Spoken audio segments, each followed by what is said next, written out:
फॉरन change किया जाता है। फॉरन में आपको टाइम नहीं दिया जाता कि ये चेक करो ये करो, तो बक बक करते हैं। तो आपने फॉल्ट पे काम करना है। क्या फॉल्ट है? क्योंकि हमारे डीप फ्रीजर के अंदर, वाटर कूलर के अंदर कुछ भी नहीं है। मैं डेली यही कहता हूँ, एक स्टूडेंट सीखने वाला एक हफ्ते में बेहतरीन टेक्नीशियन बन सकते। एक हफ्ता, ये तो 2 महीने बहुत ज़्यादा टाइम है। दुकानों पे 10-10, 15-15 साल बर्बाद कर देते। दुकानों पे सिखाने वाला कोई नहीं होता, सालों तो सफाई पे लगा देते। करंट पर काम करने वाली डिवाइस, जब तक कोई चीज ज्यादा करंट नहीं लेगी, आपका ओवरलोड ट्रिप नहीं करेगा। कमर्शियल एयर कंडीशनिंग में ओवर करंट के अलावा फेस फेलियर, फेस ड्रॉप होने पर भी ओवरलोड ट्रिप करता है कि वहां पर एक फेस आपका ड्रॉप हो गया, बात क्या बनेगी? ओवर करंट होगा। ओवर करंट होगा तो आपका ओवरलोड ट्रिप कर जाएगा। तो बड़ी फील्ड के अंदर ज्यादातर हम लोग डिजिटल लगा रहे हैं, ये आम ओवरलोड नहीं लगा रहे। जितना भी हम लगा रहे हैं इस टाइम सारा डिजिटल लगा रहे हैं। डिजिटल में क्या होता है, जो सेटिंग आपने कर दी है उस एक पॉइंट भी गया, बिलफर पर फेस मैंने सेट किया 80 एम्पेयर, 80 से जैसे 81 हुआ ओवरलोड ट्रिप। बस इतनी सेफ्टी है।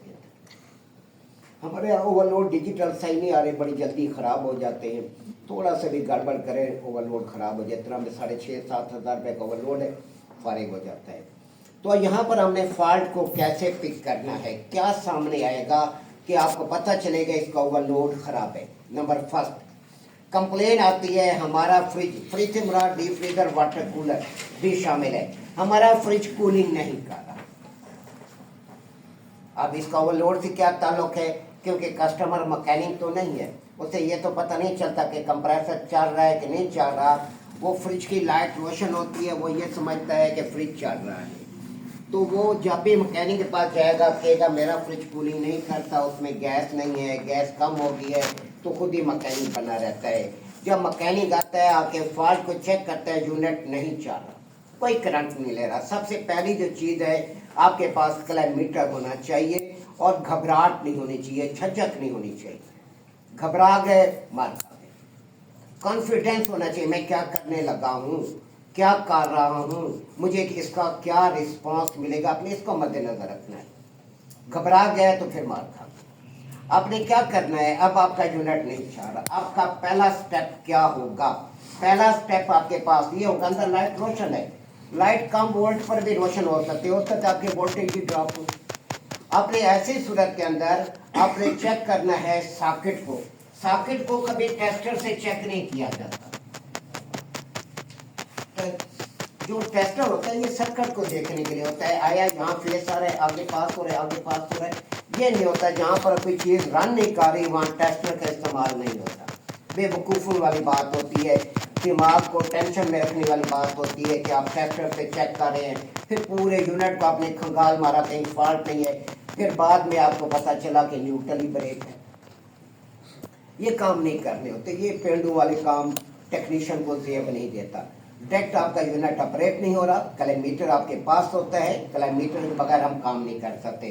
क्लाइमीटर को आपने AC वोल्ट पे रखना है। सॉकेट में देखिए 220 आ रहे हैं कि नहीं आ रहे, बात खत्म। ये नहीं यूँ लगा रहे यूँ लगा रहे, ये खेल वाली गेम खत्म कर दी आप लोगों ने, ये पुराने दौर की बातें हैं।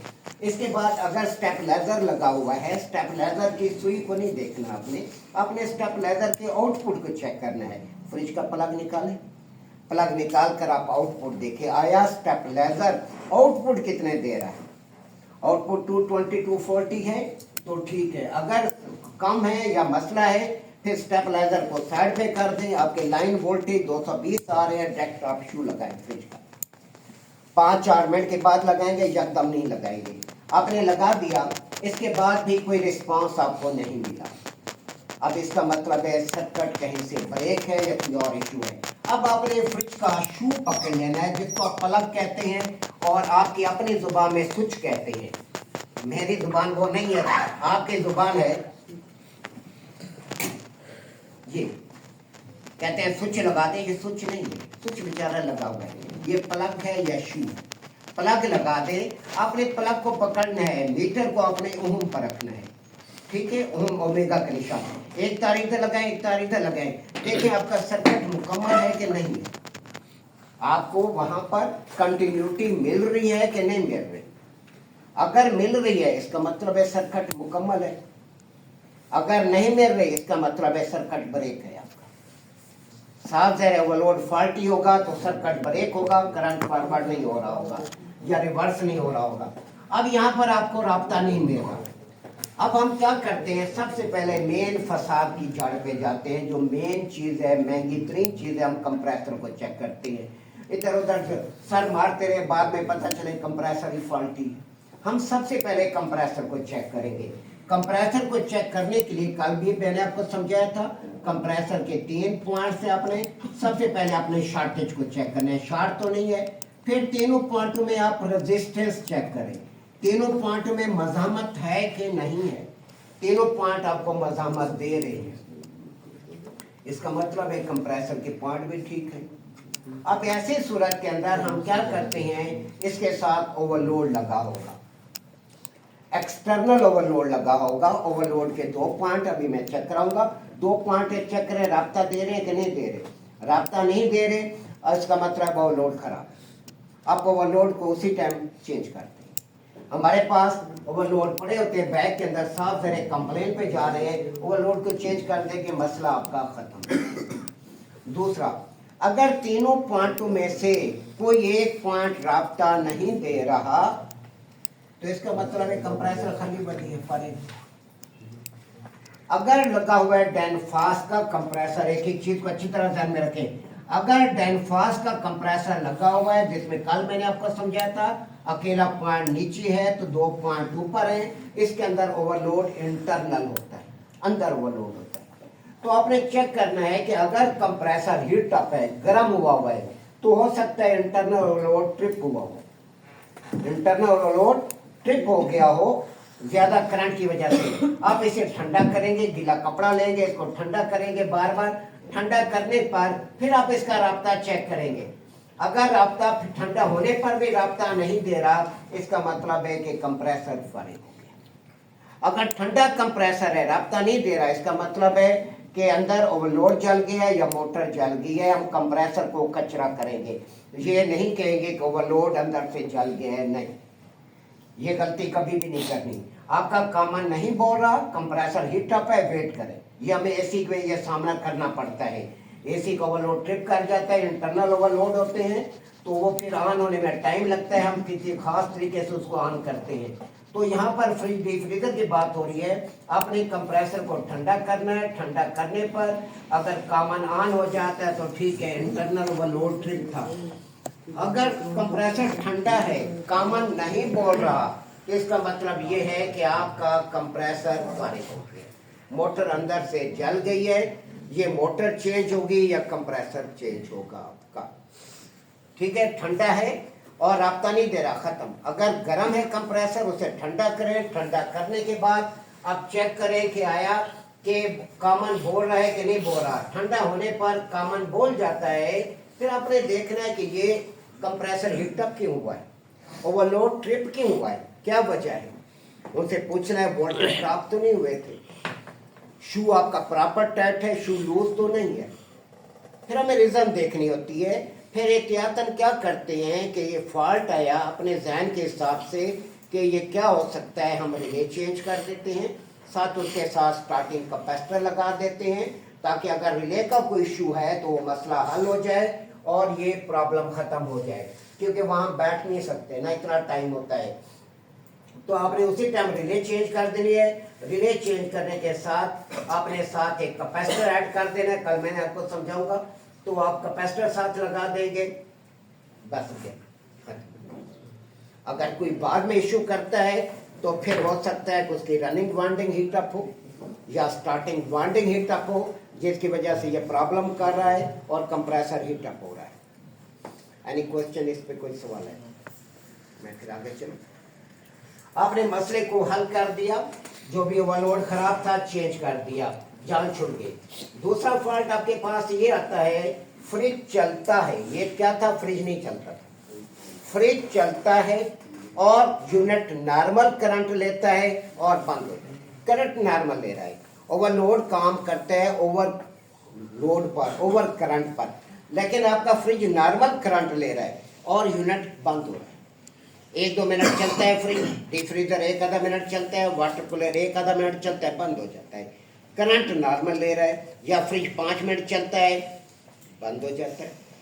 अब इसमें क्या वजह होगी कि आपका ओवरलोड खराब है या कोई और चीज़ खराब है? क्या होगा इसमें? आपका फ्रिज नॉर्मल करंट ले रहा है, 5 मिनट चलता है, 2 मिनट चलता है, बंद हो जाता है। कंप्लेन क्या है? हमारा फ्रिज कूलिंग नहीं कर रहा। अब इसका क्या मतलब हुआ? टाइम वेस्ट नहीं करते। इसका मतलब ये हुआ कि ओवरलोड की धाती पतरी कमज़ोर है, जो बाई मेटल स्ट्रिप है वो कमज़ोर है। कमज़ोर होने की वजह से हीटर वायर में से फर्स्ट टाइम ओवर करंट गुजरता है। जब कंप्रेसर चलता है तो ओवर जो एलिमेंट है कुछ गर्म होता है, उसकी हल्की सी हीट की वजह से धाती पतरी टेढ़ी होकर सिस्टम को डिस्कनेक्ट कर रही है। इसका मतलब ये है कि इसकी धाती पतरी कमज़ोर है, ओवरलोड कमज़ोर है। आप ओवरलोड को चेंज कर देंगे, साथ रिले भी चेंज करेंगे। जो कंप्रेसर को चला रही है रिले भी चेंज करेंगे, क्योंकि रिले का भी मसला आ सकता है। रिले भी साथ उड़ा देते हैं हम लोग, चेंज कर देते हैं। अब वो कहते हैं, जी सवाल आपसे करता है कि ओवरलोड मैंने चेंज कर दिया, फिर भी वही मसला है। आपने कहा ओवरलोड फॉल्ट की है, वो कहते हैं मैंने ओवरलोड चेंज कर दिया, फिर भी वही मसला है। इसका मतलब ये हुआ कि आपने जो ओवरलोड चेंज किया है वो अंडर कैपेसिटी है, अंडर साइज है। ओवरलोड को लेते हैं मोटर की ताकत के हिसाब से एचपी में, यानी आपका कंप्रेसर 1.5 यानी 1 हॉर्स पावर का 5वां हिस्सा, तो ओवरलोड भी 1.5 का लगेगा। कंप्रेसर है 1/4, ओवरलोड भी 1/4 का लगेगा। कंप्रेसर है 1/3, ओवरलोड भी 1/3 का लगेगा। कंप्रेसर 1/2 का, तो आपका ओवरलोड भी 1/2 का लगेगा। अब ये मसले खत्म हो गए। इस मसले को खत्म करने के लिए ओवरलोड आ गया यूनिवर्सल। आजकल यूनिवर्सल ओवरलोड हम लगा रहे हैं। यूनिवर्सल ओवरलोड साइज वाइज नहीं है, वो कई साइजों को पकड़ रहा है। यानी आपका कंप्रेसर है 1/3 का, आप एक ही यूनिवर्सल ओवरलोड लगा सकते हैं। यानी 4 साइजों के लिए एक यूनिवर्सल ओवरलोड काफी, वो इन तमाम साइजों पर काम करता है। हम यूनिवर्स जितना भी लगा रहे हैं, 100 रुपए का आ रहा है यूनिवर्सल ओवरलोड, लगा दो, कोई भी साइज है मंड दो, कोई प्रॉब्लम नहीं आती। वरना आपसे सवाल किया जाए तो ओवरलोड को मोटर की ताकत के हिसाब से एचपी में लेते हैं, हॉर्स पावर में लेते हैं, जवाब ये होगा।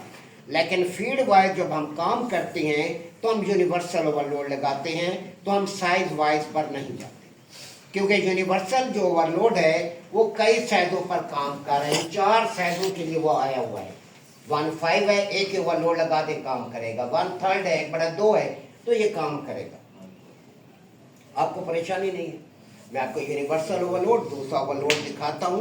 अब क्या फॉल्ट है? आपका फ्रिज नहीं चल रहा, तो आपको पता है आपने ओवरलोड को चेक करना है। ओवरलोड राब्ता नहीं दे रहा, चेंज कर देंगे। आपका फ्रिज नॉर्मल करंट पर बंद हो रहा है, फ्रिज 5 मिनट चलता है, मुश्किल से 5 मिनट चलेगा तो कूलिंग तो नहीं होगी। तो ऐसी सूरत के अंदर आपको पता है इसकी बाई मेटल स्ट्रिप कमजोर है, ओवरलोड चेंज कर देंगे। समझ आ गई?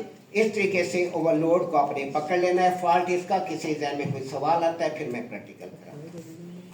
कोई करेंगे तो इसके अंदर कुछ मेथड है, बाजारी मेथड नहीं इस्तेमाल करना। ओवरलोड जब आप देखें कंपनी का लगा हुआ ओवरलोड कैसे होता है, आपने उसी तरीके से लगाना है। ओवरलोड को ऐसे नहीं लगाते। ओवरलोड को इसकी कंप्रेसर की बॉडी के साथ टच किया जाता है। क्यों टच किया जाता है? अगर कंप्रेसर ज़्यादा गर्म हो जाए, हीटअप हो जाए, उसकी हीट बाई मेटल स्ट्रिप को मिले। बाई मेटल स्ट्रिप को जब मिलेगी तो बाई मेटल स्ट्रिप गर्म होगी और टेढ़ी हो जाएगी, कंप्रेसर को बंद कर देगी। अगर वो बंद कर रही है, कंप्रेसर किसी वजह से ट्रिप कर गया ओवरलोड से, तो जब आपका ओवरलोड कंप्रेसर की बॉडी के साथ लगा हुआ है, बॉडी गर्म है, उसकी हीट बाई मेटल स्ट्रिप को मिलेगी, आपका ओवरलोड जल्दी ऑन नहीं होगा। क्योंकि जितनी जल्दी ऑन होगा ओवरलोड, कंप्रेसर नहीं चलेगा। कम अज कम 3 मिनट का वक्फा चाहिए ओवरलोड को दोबारा ऑन होने के लिए। यानी ओवरलोड कम अज कम 3 मिनट के बाद ऑन हो। अगर पहले ऑन हो गया, कंप्रेसर नहीं चलेगा। हमारे मैकेनिक क्या करते हैं, ओवरलोड को आम एयर में लगा देते हैं। जब ऐसे लगा देते हैं, जो प्रॉपर कंपनी का मेथड है उसको नहीं फॉलो करते। जब ऐसे लगाएंगे तो आपका ओवरलोड अगर ट्रिप कर गया किसी भी वजह से, तो फौरन ऑन हो जाएगा। फौरन ऑन होगा तो कंप्रेसर ऑन नहीं होगा, क्योंकि गैस का प्रेशर बैलेंस होने में 3 से 4 मिनट लगते हैं। उसके बाद जाके आप कंप्रेसर को चलाएंगे तो वो चलेगा। जब ओवरलोड ओपन एयर में लगाएंगे वो तो 1 मिनट भी नहीं लेगा, ऑन हो जाएगा। ऑन हो गया तो फिर ऐसी सूरत के अंदर कंप्रेसर नहीं चलेगा, वो फिर ओवर करंट लेगा, फिर ट्रिप होगा। रिजल्ट क्या आएगा? रिजल्ट ये आएगा ओवरलोड जल गया तो ठीक है, बासूरत देकर आपकी मोटर फारिग हो जाएगी, आपका 35-40 हज़ार का अगले का नुकसान कर देता है एक अनाड़ी मैकेनिक। मैं आपको हर चीज़ समझाता हूँ, आपको इंटरनल ओवरलोड कहाँ होता है, एक्सटर्नल ओवरलोड कहाँ होता है, ओवरलोड कहाँ पे ट्रिप करता है, ओवर करंट पर। आपने ध्यान में रखना है ओवर करंट किस वजह से हो सकता है। नंबर 1, वोल्टेज कम हो गए, वोल्टेज कम हो गए, प्रॉपर वोल्ट मोटर को नहीं मिलेंगे तो ओवर करंट होगा, वोल्टेज कम हो गए। दूसरा अगला टॉपिक आ रहा है रिले, जो कंप्रेसर को चलाती है वो फॉल्टी हो जाए, फिर भी कंप्रेसर ओवर करंट लेगा, ओवर करंट लेगा तो ट्रिप करेगा। Number 3, ambient temperature. Ambient temperature कहता है सराउंडिंग टेम्परेचर, मशीन के इर्द गिर्द का। अगर मशीन के इर्द गिर्द का टेम्परेचर ज्यादा होगा तो कंडेंसिंग नहीं होगी, यानी गर्म बुखारात जो रेफ्रिजरेंट है अपनी गर्मी को खारिज नहीं कर सकेगी। सारे माशाल्लाह पढ़े लिखे हैं कि आपको पता होना चाहिए हरारत हमेशा ज्यादा दर्जा हरारत से कम की तरफ सफर करती है। रेफ्रिजरेंट जो है ये बाहर जो ट्यूबें लगी हुई है कंडेंसर, इसमें सर्कुलेट होती है, इसमें सर्कुलेशन कर रही होती है, यहाँ पर आकर रेफ्रिजरेंट अपने हीट को कंडेंस करती है। अगर बैरूनी टेम्परेचर ज्यादा है, एम्बिएंट टेम्परेचर ज्यादा है, कंडेंसिंग नहीं होगी, बाहर की गर्मी कंडेंसर में आ जाएगी, जिसकी वजह से हेड प्रेशर बढ़ेगा, आपका यूनिट ट्रिप करेगा। तो हमने देखना होता है क्या वजह है, आम मैकेनिक हमने नहीं बनना होता, किस वजह से ओवर करंट हो रहा है। किसी ने अगर गैस चार्ज की है उसकी वजह से भी हो सकता है। नंबर 2, रनिंग वाइंडिंग कमजोर हो, फिर भी हो सकता है। स्टार्टिंग वाइंडिंग कमजोर हो, कंप्रेसर स्टार्टिंग प्रॉब्लम कर रहा है, ओवर करंट होगा। वोल्टेज कम हो गए, वोल्टेज ज्यादा हो गए, मोटर क्रॉस हो गई, कंप्रेसर जाम हो गया। ये सवाल आते हैं, आपसे पूछते हैं, कहते हैं 8-10 रीजन बताएं किस वजह से ओवरलोड ट्रिप करता है। वो कौन सी वजूहत हैं जिनकी वजह से ओवरलोड ट्रिप करते हैं। आपने देखना है कि ओवर करंट कहाँ पर होता है, वो कौन सी वजह है जिस पर एक कंप्रेसर ज्यादा करंट ले सकता है। मैं आपको बार बार बता रहा हूँ, नंबर 1 वोल्टेज का कम होना, नंबर 2 वोल्टेज का ज्यादा होना, नंबर 3 मोटर का हीटअप होना, मोटर हीटअप होगी एम्पियर ज्यादा बढ़ाएगी, कंप्रेसर का जाम होना, कंप्रेसर मोटर का क्रॉस हो जाना, एम्बिएंट टेम्परेचर का बढ़ जाना। ये सारे रीजंस हैं जिसकी वजह से कंप्रेसर अपने एम्पियर को बढ़ाता है। अब मैं आपको दिखाता हूँ ओवरलोड किस टाइप के होते हैं, यूनिवर्सल ओवरलोड कैसा होता है, एक्सटर्नल और इंटरनल ओवरलोड कैसा होता है। ये सब के हिस्सा होता है, इसका काम होता है मैग्नेट बनाना, मैग्नेट की वजह से अंदर रूटर आपका घूमता है। अब इसके अंदर ये इंटरनल ओवरलोड, ये लगा, ये डेनफास का कंप्रेसर इंटरनल ओवरलोड देता है। ये मोटर है, इसके अंदर कोई नहीं है, इसके अंदर इंटरनल ओवरलोड है। देखिए इसको दूसरा दिखाता हूँ, ये एक्सटर्नल ओवरलोड है, ये बाहर लगा होता है कंप्रेसर के साथ, ऐसे नहीं लगा होता। आम मैकेनिक क्या करता है, इसको ये कंप्रेसर है, इसके साथ ये ओवरलोड लगना है तो ओवरलोड को ऐसे लगा देते हैं आम एयर में। जब आम एयर में लगाएगा तो इसके साथ ये जो बाई मेटल स्ट्रिप लगी हुई धाती पतरी, ये सामने आपको मैं देता हूँ, ये फौरन ऑन हो जाएगी, ऑन होकर पॉइंट को मिला देगी। अब यहाँ पर हमने क्या करना होता है, ओवरलोड को जब भी आपने लगाना है, जब कंपनी का लगा होता है तो इसके साथ ये स्प्रिंग लगा होता है। ये स्प्रिंग किसके साथ लगा होता है, कंप्रेसर की बॉडी के साथ ऐसे फिक्स होता है, तो ये टच होता है बॉडी के साथ, तो बैरूनी टेम्परेचर इस पर असरअंदाज नहीं होता, कंप्रेसर की हीट असरअंदाज होती है, बाई मेटल स्ट्रिप जल्दी पॉइंट को नहीं मिलाती। तो जब भी आपने लगाना है इसको प्रॉपर फिटिंग में लाएं। आम एयर में लगाएंगे तो ऐसी सूरत में हवा इसको मिलेगी, यह फौरन ऑन हो जाएगा। फिर कंपनी ने क्या किया, बाहर से इसको बंद करना शुरू कर दिया, बाहर से बंद कर रहे हैं ताकि टेम्परेचर बैरूनी टेम्परेचर असरअंदाज ना हो, लेकिन फिर भी वो कामयाब नहीं हुए। फिर उन्होंने क्या किया, ये यूनिवर्सल ओवरलोड निकाला। यूनिवर्सल ओवरलोड आम एयर में लग नहीं सकता, ये डायरेक्ट कंप्रेसर के कॉमन टर्मिनल के साथ लगेगा। पॉइंट है कॉमन, उसके साथ प्रॉपर लगेगा तो ये ट्रिपिंग वाली गेम खत्म कर दी है कंपनी ने कि आम एयर में हम भी जो लगा रहे हैं यही लगा रहे हैं, ये नहीं लगा रहे। क्योंकि कोई अनाड़ी मैकेनिक गया तो इसको लगाने में, स्प्रिंग लगाने में थोड़ी सी परेशानी होती है, मुश्किल लगता है, तो वो क्या करता है, ऐसे ये पॉइंट है ऐसे कॉमन के साथ लगा देगा। क्या करेगा, ये ऐसे आम एयर में इसको लगा देगा। जब आम एयर में लगाएगा ये तो फौरन ऑन हो जाएगा, 1 मिनट भी नहीं लेगा। अब 1 मिनट नहीं लेगा, ऑन हो जाएगा तो कंप्रेसर कहाँ से चलेगा? कंप्रेसर को दोबारा रिस्टार्ट करने के लिए कम अज कम 3 से 4 मिनट 5 मिनट का वक्फा चाहिए। अगर आप फौरन ऑन कर देंगे कंप्रेसर नहीं चलेगा, ट्रिप करेगा ओवरलोड, बार बार यही होगा। रिजल्ट क्या आएगा, आपकी मोटर जल जाएगी, आपका 30-35 हज़ार 40 हज़ार का नुकसान हो जाएगा, क्योंकि 25-26 हज़ार का कंप्रेसर आ रहा है। तैयारी करके तो अच्छा खासा खर्चा हो जाता है। तो इस वजह से आपने ये जहन में रखना है कि ओवरलोड को हमेशा इसकी बॉडी के साथ लगाना है, स्प्रिंग के साथ इस तरह नहीं लगाना। ठीक हो गया। उसके बाद आते हैं अगला, ये यूनिवर्सल ओवरलोड। अब इसकी चेकिंग आपने कैसे करनी है? मीटर आप ये 1100 1150 का मीटर है, आज से मीटर अपने पास रखें आप लोग। मीटर के बगैर आप बेतुका आप इस पे काम नहीं कर सकते। बेतुका करेंगे तो अगले का कंप्रेसर चला देंगे, आपका तो कुछ नहीं जाएगा, अगले का काम हो जाएगा। तो आपने क्या करना है, मीटर को आपने ओम पे रखना है। ओम पर रखने के पकड़ी लो, आपने इसके दरमियान कंटिन्यूटी चेक कर लेनी है कि ये रास्ता दे रहा है कि नहीं दे रहा। ये देखिए रास्ता दे रहा है, इसका मतलब ओवरलोड ठीक है।